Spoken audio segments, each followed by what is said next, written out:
Welcome back to another episode of the Burn Factory podcast. I find boxing, I walked there the next day and said, I'm never gonna stop. I got to go to church if I want God to help me. That's right. I want God to make me a superstar. I know I made it when they go, that's Fernando Vargas' dad.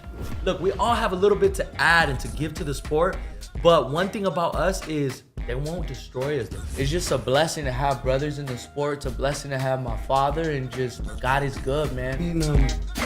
When you didn't have a father, you know, and I'm living this through my kids' eyes, you know, I remember like when I was a kid, I was 12 years old, walking to the gym by myself at night. You know, I was already a man, I felt, you know, because I'm walking to the gym 3 miles one way, 3 miles another way, an hour one way, an hour another way, walking home in the dark with my bag, and I said, if anybody tries to get me, I'm gonna kill him.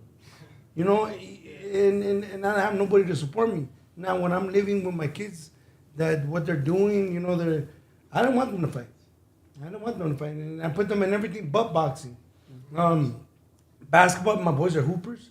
The athleticism in the Vargas blood is crazy, because my dad, what I knew of him, you know, because he was never really part of my life, he could play soccer, but, you know, these guys, you know, footballs, they were MVPs. They were always, you know, if they didn't score 3 touchdowns a game, each of them, it wasn't a game. and it was for sure 3 touchdowns minimum. They would score each game. And so now that I'm living through my kids' eyes, it's a blessing for me. You know, I don't want my kids to fight.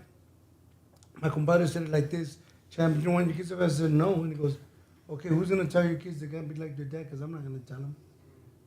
That's right. So what are you gonna say then? Yeah. I said, damn, I never heard it like that. So guess what?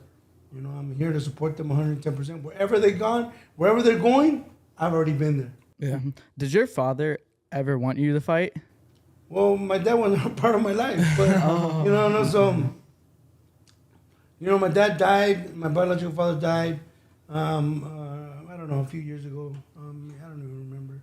It's like, you know, you knowing that you knew like a family member, but you were never part of their life. It's just, oh, that's your cousin. That's how I feel about my dad. You know, and so he passed away. And you know what? God put me there in TJ where he was passed away, where he passed away, and I kind of wrestled with the fact of me going or not going to the funeral, and so I ended up going. I ended up saying, you know, hey man, you know, I forgive you, and I hope they made amends with the Lord, and I te watcho, and that was it, and that's all she wrote.